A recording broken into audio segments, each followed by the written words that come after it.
नमस्कार, खास कार्यक्रम देश देशांतर में आपका स्वागत है। मैं हूं आरफा खानम शेरवानी। आंध्र प्रदेश के चित्तूर जिले में पुलिस और चंदन तस्करों के बीच हुई मुठभेड़ में 20 तस्करों की मौत हो गई है।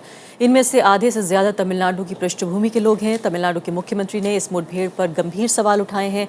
साथ ही राष्ट्रीय मानवाधिकार आयोग और मानवाधिकार कार्यकर्ता भी ये मानने को तैयार नहीं है कि ये मामला पुलिस के जरिए उकसाए जाने पर जवाबी कार्रवाई का है। साथ ही दलील ये भी दी जा रही है कि ये 20 लोग स्मगलरों के लिए काम करने वाले मजदूर थे, न कि खुद स्मगलर्स। लेकिन इस घटना के साथ ही लाल चंदन की जो स्मगलिंग है, जो तस्करी है, इसके मुद्दे पर एक बार फिर से सबका ध्यान खिंचा है। क्या है आखिर सच इस पूरी मुठभेड़ का? कितना मानवाधिकार जो मूल्य हैं और जो अधिकार हैं उनका हनन हुआ है? क्यों इतना अहम लाल चंदन है जिसके लिए लोग जान देने को तैयार हैं?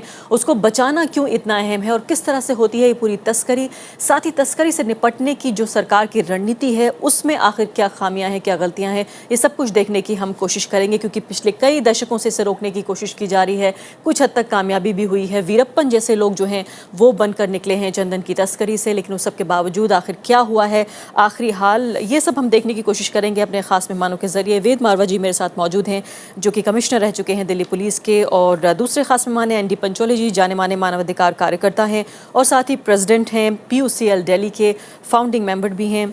तीसरे खास मेहमान मेरे साथ SP गुप्ता हैं, IAS अधिकारी रह चुके हैं, एडमिनिस्ट्रेटर रह चुके हैं, हरियाणा काडर के हैं। और इसके अलावा चौथे खास मेहमान TR रामचंद्रन हैं, वरिष्ठ पत्रकार हैं और आंध्र प्रदेश राज्य से भी आते हैं। बहुत बहुत स्वागत है सभी मेहमानों का। सबसे पहले वेद मारवा जी, जो दो थियरीज हमारे सामने आ रही हैं, दो तरह की कहानियाँ।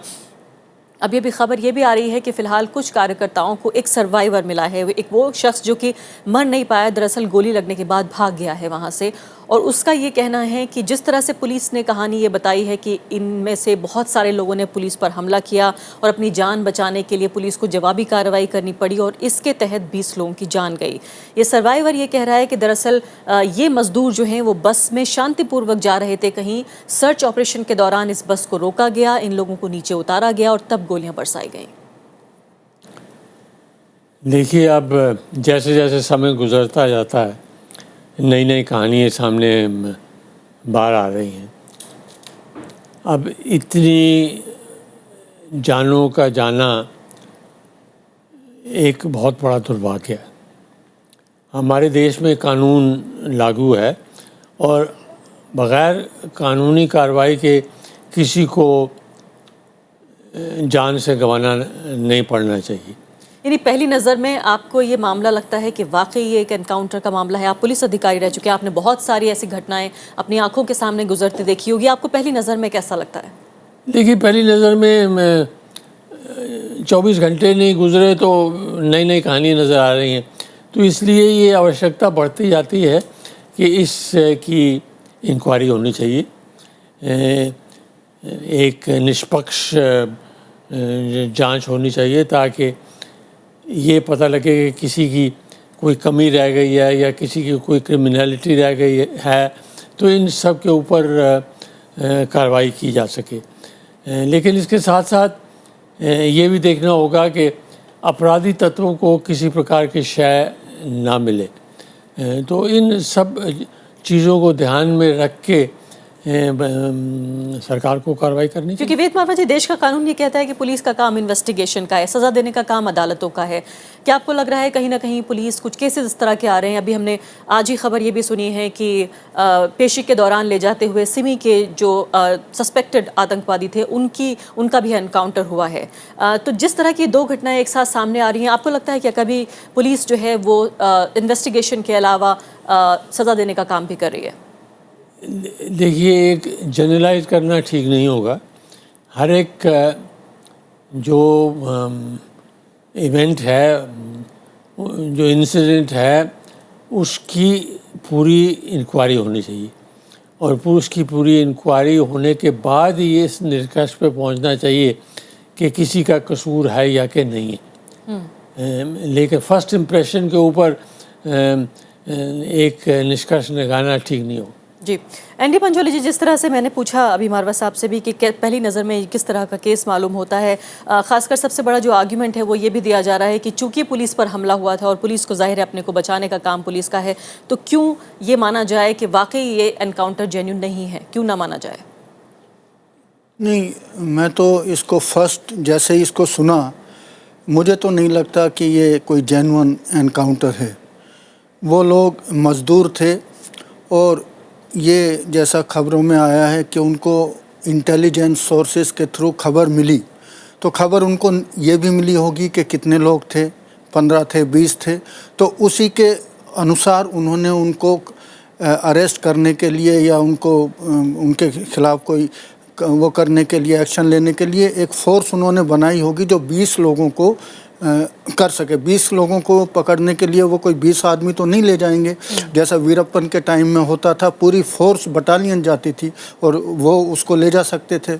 तो अब ये कहना कि उनके लिए उन्होंने कोई तैयारी नहीं की, उनको पकड़ने के लिए गए और उन्होंने पत्थर फेंके और उसी पे उन पे गोलियां चलानी, और फिर उनके पास कोई हथियार भी नहीं थे। तो ये भी कहा कि तीर भी चलाए उन्होंने। हाँ, और तीर मैं नहीं मानता कि जो मज़दूर लोग जो स्मगलर जो उसके खबरों के अनुसार स्मगलरों ने उनको हायर किया हुआ था, उनके द्वारा काम ले, तो बेचारे गरीब मज़दूर थे। गरीब मज़दूर की इतनी हिम्मत नहीं हो सकती तो वो पुलिस पे हमला कर सके। इसके कारण कुछ और हो सकते हैं, बहुत सारे कारण हैं कि हम जानते हैं किस तरीके से पुलिस वहाँ रिश्वत भी है, करप्शन भी है, कोई उनका हुआ होगा जो उन्होंने नहीं दिया होगा, कोई डिस्प्यूट, अंदर की डिस्प्यूट मुझे लगती है जिसके कारण उन्होंने सबक सिखाया है।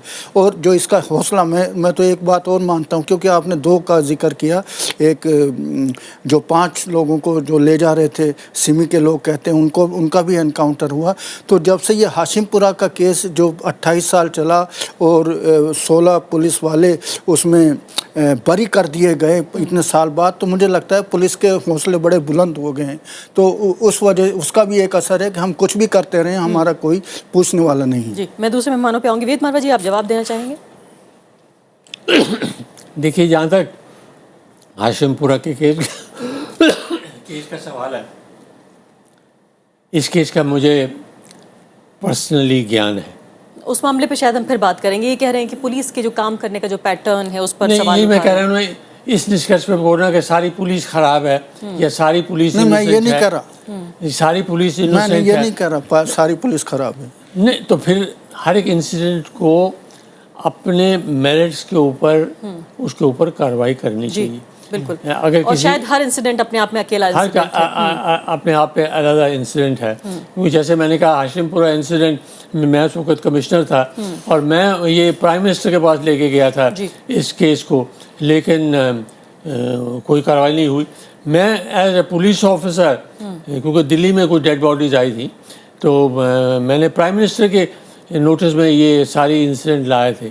लेकिन अगर पॉलिटिशियंस अपने पॉलिटिकल रीजन से कोई कार्रवाई ना करें तो उसका दोष भी सिस्टम का हर अंग जो है वो इसके लिए जिम्मेदार है, सिस्टम का। जी हाँ, बिल्कुल। टी.आर. रामचंद्रन जी, जिस तरह की पॉलिटिक्स हमें देखने को मिल रही है, आंध्र प्रदेश वर्सेस तमिलनाडु, क्योंकि जो मजदूर हैं वो बेशतर जो हैं वो तमिलनाडु से आए हैं, किस तरह की ये पॉलिटिक्स है? क्या राज्य में इस टाइम, अगर तमिलनाडु का हम जिक्र करें, किस तरह की भावनाएं देखने को मिल रही हैं? क्योंकि लोगों ने जो बसेज हैं आंध्र प्रदेश के, वो भी तक जलाने की कोशिश की है। वहाँ काफ़ी गंभीर लॉ एंड ऑर्डर की सिचुएशन भी पैदा हुई है। देखिए, ये जो तनाव तमिलनाडु में होता है वर्कर्स को या तो भगाने की या इल ट्रीटमेंट के लिए, ये नई बात नहीं है। क्योंकि हम सबसे पहले ये समझ लें कि सैंडलवुड, और ख़ासकर लाल सैंडलवुड जिसकी बात हम कर रहे हैं, वो बड़ी थोड़ी सी जगह पे होती है और रॉकी और माउंटेनस टेरेन में होती है। तो ज़्यादातर इसका है। मैं थोड़ा सा देर में इस मुद्दे पे आना चाहती थी कि ये पूरा कारोबार किस तरह से होता है और क्यों इतना अहम है। मैं फिलहाल इस मुद्दे की राजनीति को समझना चाहती हूँ कि एक मुख्यमंत्री दूसरे मुख्यमंत्री को लिख रहे हैं। राजनीति इसका बड़ा सिंपल है। फिलहाल मुख्यमंत्री तमिलनाडु के चिट्ठी लिखा है कि क्योंकि लेबरर सब वहाँ से आते हैं इस काम और धंधे के लिए, और लेबरर्स को कौन चुनता है? स्मगलर्स के एजेंट उनको चुन के यहाँ पर भेजते हैं।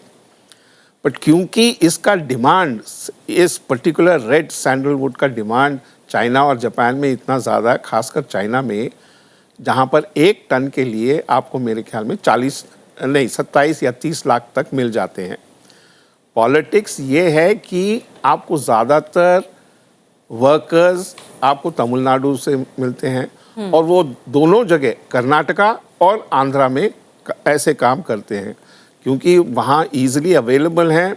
कोई भी उनको ला के डेली वेजेस पे रख के काम करवा सकता है, और जो भी इलीगल काम करते हैं स्मगलर्स, उसके पैसा वो ज़्यादा तो देते ही हैं। लेकिन रामचंद्रन जी, क्या ये मजदूर जो काम कर रहे थे तमिलनाडु के, जब जज्बात हम देखने को मिल रहे हैं, वहाँ जो भावनाएं लोगों की भड़क रही हैं सरकार से लेकर आम लोगों तक की, तो क्या उन्हें इस बात का अंदाज़ा नहीं था कि शायद जिस तरह के गैर कानूनी काम में वो इन्वॉल्व हो रहे हैं उसमें बहुत सारे रिस्क हो सकते हैं, जान तक गंवानी पड़ सकती है, और कुछ लोगों ने गंवाई भी है? मेरे ख्याल में ये पहली बार ऐसे किस्सा नहीं हुआ है। इससे पहले भी वर्कर्स इलीगली जाके वहाँ स्मगल करने की कोशिश की, पेड़ को काटा। पर ये मत भूलिए कि इस पे पाबंदी है कि आप ये एक प्रोटेक्टेड स्पीशीज़ है, आप इसको बेच नहीं सकते। पॉलिटिक्स इसमें ये है कि वर्कर्स कहीं से भी आए, उन पे ऊपर अगर हमला हुआ और पुलिस ने इस तरह की हमला की, तो मेरे ख्याल में इस पे पैशंस ज़रूर उठेंगी, और पैशंस तमिलनाडु में इस वक्त ज़्यादा उठेंगी, क्योंकि जयललिता जी का जो वर्डिक्ट आना है कोर्ट का, उसमें सिर्फ एक हफ्ते से कम रह गया है। आखिरकार पनीर सेल्वम जो स्टैंड इन चीफ मिनिस्टर हैं तमिलनाडु के, उन्होंने ऐसी चिट्ठी ज़रूर उनके काउंटर पार्ट चंद्रबाबू नायडू जो आंध्र प्रदेश में उनको लिखा है। पर ये कोई छोटा मसला नहीं है, क्योंकि आपने आपके इंट्रोडक्शन में भी कहा था ये कई डिकेड से चला आ रहा है, वीरप्पन इसमें इन्वॉल्व था। नहीं, और इसके अलावा मसला ये भी है कि सिर्फ जो है सरकार नहीं बल्कि तमाम जो अपोजिशन पार्टियां हैं, जितनी पार्टियां फिलहाल तमिलनाडु में हैं, एक एक ने अपना स्टेटमेंट जारी किया है इस मुद्दे को लेकर। जी बिल्कुल, मेरे ख्याल में इसके खिलाफ तो बहुत ज़ोर से आवाज़ उठेगी, और मैं बिल्कुल सहमत हूँ मारवा साहब के ऑब्जर्वेशन से। आप किसी एक मुद्दे को देख के एकदम से इस नतीजे पे पहुँच सकते हैं कि ये एक शराड है कि ये एनकाउंटर हुआ और उसमें इतने लोग मारे गए।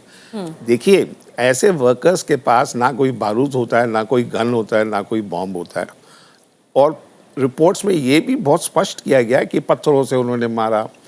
आखिरकार सुबह 5 बजे अगर ये अटैक करते हैं, तो मेरे ख्याल में वो उनको ऑफ गार्ड पाना चाहते थे। और ये मत भूलें कि 20 लोगों में से 7 लोगों पे गोलियां या तो सिर के पीछे लगी है, जी, बिल्कुल। या बिल्कुल उनके मुंह पे लगी है। इसीलिए मेरे ख्याल में इसमें बड़ा सीरियस कंसर्न है, और नेशनल ह्यूमन राइट्स कमीशन ने भी कहा है कि आप हमें जल्द से जल्द इस पर रिपोर्ट दीजिए। बिल्कुल। मारवा जी, इससे क्या साबित होता है जो गोलियों का खास जगहों पर लगना, ये क्या बताता है? नहीं, ये भी सर्कमस्टेंसेस के ऊपर डिपेंड करेगा, क्योंकि अगर कोई गोली मारेगा तो सब भागेंगे, तो फिर उनके पीछे ही गोली लगेगी। नहीं, सर में भी गोली लगी है, फेस में लगी है और गर्दन में गोली लगी है। नहीं, देखिए जिस साइड पे वो भागेंगे, जिस साइड पे गोलियां मार रहे हैं, क्योंकि अगर वो एक अंधाधुंध गोली चला रहे हैं तो कहीं भी गोली लग सकती है। अगर वो भागे रहे हैं तो गोली चलाने की ज़रूरत क्या है? लेकिन ये भी है कि अगर क्लोज रेंज से मारा गया है तो गोली कहाँ लगेगी, और भागते हुए जैसे आपने कहा कि अगर मारा गया है तो गोली कैसे लगेगी, हाँ, वो ये तो भी एक इन्वेस्टिगेशन वो का तो मसला है। पोस्टमार्टम रिपोर्ट से पता लग जाएगा। बिल्कुल। एसपी गुप्ता जी, ये बताइए कि एक एडमिनिस्ट्रेटर का ऐसे वक्त में क्या काम होता है? हमने देखा है कि अभी जो जिक्र हो रहा है कि कुछ ही चुनिंदा ज़िले हैं जहाँ पर ये कारोबार, ये पौधे पाए जाते हैं, ये पेड़ पाए जाते हैं, और इन्हीं पूरे ज़िलों में तमाम तरह की स्मगलिंग की एक्टिविटीज़ होती हैं। फिलहाल इस पूरी घटना को देखते हुए आपके ऑब्जर्वेशंस क्या हैं? नहीं, देखिए शिरवानी, ये आप बिल्कुल ठीक कह रहे हैं। ये जो मामला है ये कनूड इसी डिस्ट्रिक्ट तक नहीं है, ये बॉर्डर एरिया था, और पहले आपने देखा होगा बॉर्डर डिस्प्यूट होने के कारण कोई एक्टिविटी, कोई एक्शन नहीं लिया जा सकता था। आपस में स्टेट एक दूसरे पर डाल देते थे, और इसलिए आंध्र प्रदेश ने अब देखा ना, ये इसमें वीरप्पन के टाइम जब इतने सालों तक वो करता रहा इसमें, अदरवाइज़ तो बहुत पहले पकड़ा जाता अगर सरकार सीरियस होती है, पुलिस स्ट्रॉन्ग होती है, ज्वाइंट वेंचर होता। तो अब आंध्र प्रदेश ने जब 2 साल पहले जब इनके फॉरेस्ट गार्डों को मारा गया, तब इन्होंने ये स्पेशल टास्क फोर्स बनाया था, और ये उसके बाद ये घटना हुई है यहाँ पर। मैं ये बताना चाहूँगा, एकदम इस निष्कर्ष पर पहुँच जाना ये फेक आउट था, ये बड़ा गलत होगा। निष्कर्ष नहीं, यहाँ सवाल उठाए जा रहे हैं। नहीं, देखिए अब ऐसा है, इस तरह देखिए, मैं फील्ड में देखा है, कमिश्नर देखा है, डिस्ट्रिक्ट मजिस्ट्रेट देखा है, जो वास्तु स्थिति उस फील्ड में जो होती है वो किसी को नहीं पता होता। उस समय जो वही एक्शन उसको लेना होता है उसकी सर्कमस्टांसिस के हिसाब से, और पुलिस जिस प्रेशर में आज काम कर रही है उसकी प्रॉब्लम को कोई नहीं समझता। लेकिन क्या आप इस दलील को मानने को तैयार हैं कि स्मगलर्स को, तस्करों को सबक सिखाने के लिए ये काम पुलिस के जरिए किया गया? क्या आप इस दलील को मानने को तैयार हैं? कुछ लोग ये भी दलील दे रहे हैं। नहीं, मैं इस चीज़ को बिल्कुल नहीं मानता, बट ये कहना भी ये फेक काउंटर है, ये गलत है। उस समय क्या सर्कमस्टांसिस थे, उनके ऊपर अटैक हुआ या नहीं हुआ, ये इन्वेस्टिगेशन का मैटर है। और देखिए, मैं सबसे बड़ा जो इस तरह के जो नेशनल इम्पोर्टेंस के मैटर है, उसमें राजनीति जब आती है वो बहुत बुरा होता है। तमिलनाडु के चीफ मिनिस्टर भी पत्र लिख रहे हैं और उधर से कुछ पार्टी उन्होंने कहा भी, वहाँ उनको जानकारी इतनी जल्दी मिल गई, भाई ये लोग सब लेबरर थे, इतनी सारी जानकारी इतनी जल्दी मिलना, उस बात पर उंगली उठती है कि भाई ये क्या मतलब राजनीति नहीं है तो क्या है। और दूसरे, जब human right commission, national human right commission उसको कॉग्निजेंस ले चुकी है, तो उसकी इंक्वायरी देखिए आप, और ज़्यादा करें। देखिए, जैसे मरवा साहब ने कहा है, ये चीज़ें एक निष्पक्ष जांच से ही साबित क्लियर हो सकती हैं भाई इसके नहीं, लेकिन पीछे एसपी किसका। गुप्ता जी, ये समस्या बहुत नई नहीं है आंध्र प्रदेश की या तमिलनाडु की। इससे पहले भी हमने देखा है कि 2003 में जो है 2 फॉरेस्ट ऑफिसर्स को पत्थर मारकर उन्हें मार दिया गया था। उसके बाद उनको जो है वो बाकायदा पेड़ से बांधकर उनको पत्थर मारे गए थे। तो किस बुरी हालत में उनकी हत्या की गई थी इन स्मगलर्स के जरिए। इसके अलावा कितनी बड़ी तादाद में स्मगलर्स या उनके साथ काम करने वाले लोग मारे गए हैं, इस बात से भी इनकार नहीं है। यानी कि जो समस्या है वो पुरानी है, ये घटना ही सिर्फ हमें नई नजर आ रही है। नहीं, जिसमें एक घटना में, अकेली घटना में 20 लोगों को एक साथ मारा गया। ये अब तक स्मगलिंग के, तस्करी के इतिहास में हुआ नहीं है, खासकर अगर लाल चंदन की बात की जाए। नहीं, मैं यही बात कह रहा था, जो 2 फॉरेस्ट गार्ड मारे गए थे, तभी आंध्र प्रदेश में स्पेशल टास्क फोर्स बना था। जी बिल्कुल। और उसी की आज मैं समझता हूँ ये बहुत बड़ी अचीवमेंट है। आप देखिए, जैसे रामचंद्रन जी ने बताया, ये सैंडलवुड है, लाल चंदन जो है इतना कीमती है और ये थोड़े से पोर्शन में मिलता है। 40,000 रुपये केजी है ये, मतलब इसकी कीमत। जापान और जैसे चाइना में इसका सबसे ज़्यादा लगता है। तो जब इस तरह की जो कोई मिलती है चीज़, उसमें स्मगलर आ जाते हैं बड़े बड़े, और ये तो दुर्भाग्यपूर्ण है। इन मजदूरों को आगे कर दिया गया। इनके पीछे जो लोग हैं एक्चुअली, उनको पकड़ने की ज़रूरत है, और उनको पकड़ना बड़ा मुश्किल है। क्या वेद मारवा जी, आप इस बात से सहमत हैं, जो बार बार आरोप ये लगाया जा रहा है कि दरअसल इन मजदूरों को मारकर, जिनका वाकई बहुत बड़ा स्टेक नहीं है, उनके लिए वो डेली वेजेस हैं, वो शायद कहीं भी काम करेंगे अपने एक दिन की तनख्वाह या एक दिन का पैसा अपना पेट की आग बुझाने के लिए, लेकिन जो स्मगलर्स हैं वो वहीं बैठे हुए हैं, अपने वहीं सेफ शेल्टर्स जो हैं उनके, और कहीं ना कहीं जो पूरा जो करप्शन का ये कारोबार है स्मगलिंग के इर्द गिर्द जो घूमता है, ये उसकी तरफ भी इंगित करता है कि स्मगलर्स क्यों नहीं मारे जाते। इन तीनों चीज़ों को, राजनीति को भी अलग करना होगा, स्मगलर्स को भी अलग करना होगा। जो इनके पीछे रैकेटियर्स हैं, जो इस प्रकार का ट्रेड करते हैं सैंडलवुड का, उनके ऊपर भी कार्रवाई होनी चाहिए, क्योंकि सारी की सारी कार्रवाई इलीगल है। इस गैर कानूनी कार्रवाई के ऊपर केवल मजदूरों के ऊपर कार्रवाई करने से तो ये समस्या हल नहीं होगी। नहीं, लेकिन चूंकि पुलिस शायद कुछ करते हुए दिखना चाहती थी, इसलिए मजदूर शायद आसानी से मिल भी जाएंगे कि आप जो है उनके साथ नहीं।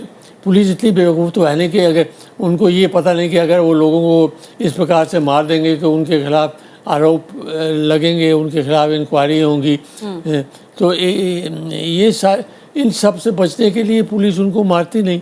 अब और किन हालात में उनको गोली मारी गई है, उन हालात का की तफ्तीश, इन्वेस्टिगेशन होनी चाहिए। जी बिल्कुल।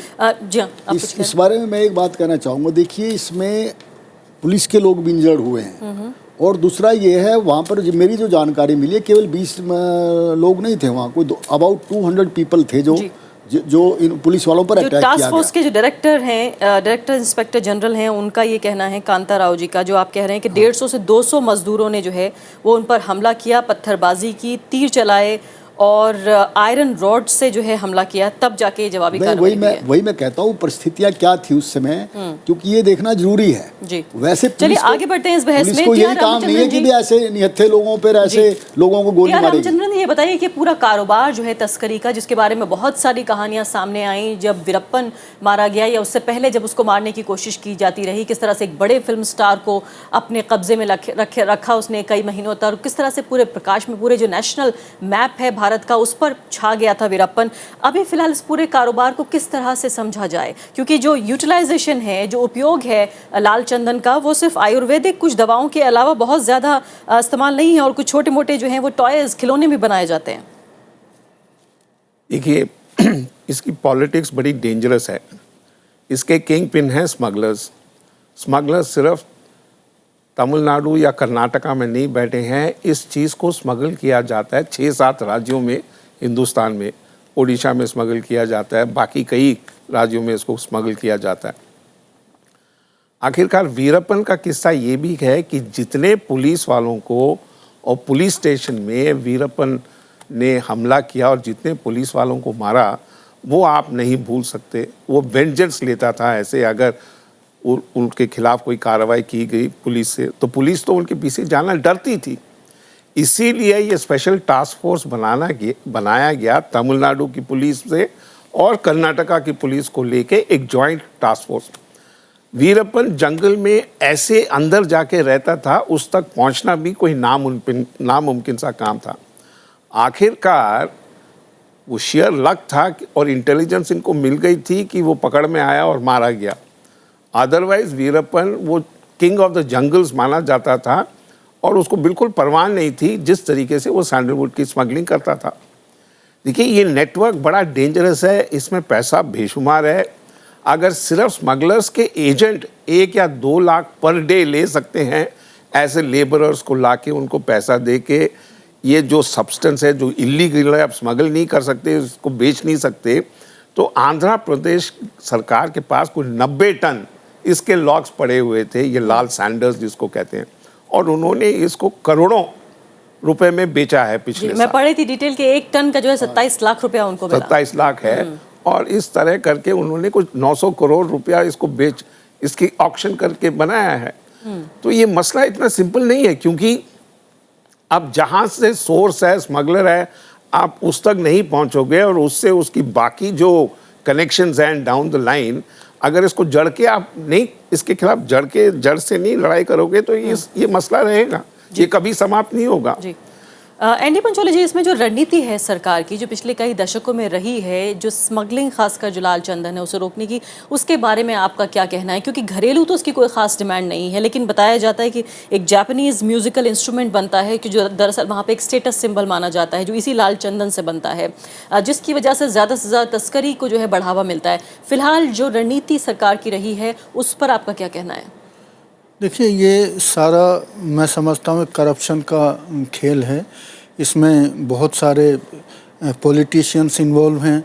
वीरप्पन के को जब नहीं पकड़ा गया तो उसके भी हम कारण जानते हैं कि कई पॉलिटिशियंस उसमें इन्वॉल्व थे जो उसको संरक्षण देते थे। यानी आप ये कह रहे हैं कि तस्करी में उनकी भी हिस्सेदारी थी? हाँ, उनकी भी हिस्सेदारी है, उनके अदरवाइज इतने सालों से ये तो चल रहा है, इतने सालों वीरप्पन के ख़त्म हो जाने के बाद भी ये सब चल रहा है, नहीं तो इतना ये नहीं होता है जो ये हुआ।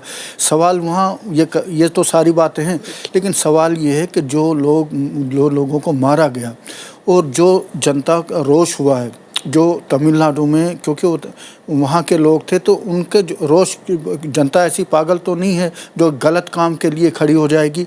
ज़रूर कुछ नाजायज़ उन्होंने देखा है, जो वो जानते हैं, वो वहाँ के लोग हैं, उनको सारा सब कुछ पता है और इसीलिए वो आवाज़ उठा रहे हैं कि ये नाजायज़ है। जनता की जो आवाज़ है उसको रेस्पेक्ट करना चाहिए, उसको समझना चाहिए, ये कह करके कि भाई उसमें हम उसका इंक्वायरी होंगे, वो देखेंगे, एकदम से जो उबाल आता है जनता में, वो देखते हैं कि कुछ नाजायज़ हुआ है तभी वो बोलते हैं। अवैध मानव जी, आपका क्या कहना है? सरकार की रणनीति आगे क्या होनी चाहिए? पहला इस तरह का एनकाउंटर हुआ जिसमें एक घटना में 20 लोग मारे गए हैं। आगे कैसे जो चंदन तस्करी है उससे बचा जाए, उसे रोका जाए और साथ साथ मानवाधिकार जो अधिकार है, मानवाधिकार आम भारतीयों के, उनका भी हनन ना हो? देखिए, तीनों चीज़ें करनी होगी। चंदन तस्करी रोकनी होगी, जो सरकार के तत्वों में और करप्शन है, भ्रष्टाचार है, उसको रोकना होगा, और जो उसके पीछे राजनीति है उसको अलग करना होगा। इन तीनों चीज़ों को अलग करने से ही एक पॉलिसी स्ट्रेटजी बन सकती है कि इस समस्या के ऊपर काबू पा। लेकिन एसपी गुप्ता जी, मामला बड़ा ही जटिल लगता है, बहुत कॉम्प्लेक्स है, क्योंकि जो नेक्सस है एक तमाम ताकतवर लोगों के बीच में है। बिल्कुल, जैसे बताया भाई, सारे पॉलिटिशियन और बड़े इन्फ्लुएंशियल लोग इसमें इन्वॉल्व होते हैं, वैसे नहीं होता। अदरवाइज़ तो इस पर सरकार चाहे तो एक्शन बड़ा जल्दी ले सकती है।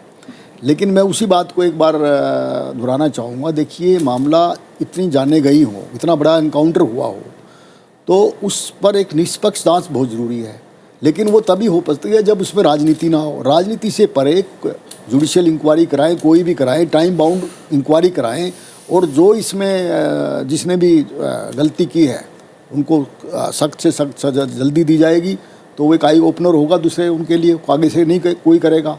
अदरवाइज देखिए, हम एक कंक्लूजन पे 1 मिनट में पहुंच जाते हैं और सभी राजनीतिक लोग भी कहना शुरू कर देते हैं ऐसा हुआ, ये हुआ, उससे अंडर पहले लैंड ऑर्डर हमारा इतना वो ख़राब है। और देखिए यहाँ इतना पैसा इन्वॉल्व है, आप कहीं भी देख लीजिए, मेरे यहाँ हरियाणा में आप देख लीजिए, माइनिंग जो इलीगल माइनिंग है, सुप्रीम कोर्ट के ऑर्डर हो चुके हैं जी। अभी भी इतनी चलती है वहाँ पर, और कोई पुलिस वाले कुछ लोग जाते हैं तो उसी टाइम गोली से मार देते हैं। मेरे पास समय बहुत कम है। फिलहाल रामचंद्रन जी, आखिरी सवाल आपसे कि लगता है चंदन तस्करी पर जो है वो जिस तरह से ध्यान होना चाहिए था, फिलहाल मामला इस बात को लेकर ज्यादा गर्म हो गया है कि तमिलनाडु के मजदूर जो हैं वो इसमें मारे गए हैं। आपको क्या लगता है कि वाकई वापस जो है फोकस मानवाधिकारों पर होने के साथ साथ इस पर भी होना चाहिए कि किस तरह से ये तस्करी जो है वो बंद हो? क्या होनी चाहिए सरकार की रणनीति संक्षेप में? देखिए, हम लोग तो कई सालों से लिखते आ रहे हैं कि पॉलिटिक्स को इन जैसे नेफेरियस एक्टिविटी से बिल्कुल हट जाना चाहिए, सेपरेट कर देना चाहिए। पर मेरे ख्याल में पॉलिटिशियंस की लंबी हाथ जो है प्रोटेक्शन देने में बड़ी काम आती है लोगों को, स्मगलर्स को और बाकी लोगों को, और इस पर कोई दो ना है। ये पूरी सरकार जानती है यहाँ पर और केंद्र में और राज्यों में कि क्या नेक्सस है पॉलिटिशियंस और क्रिमिनल्स के बीच में।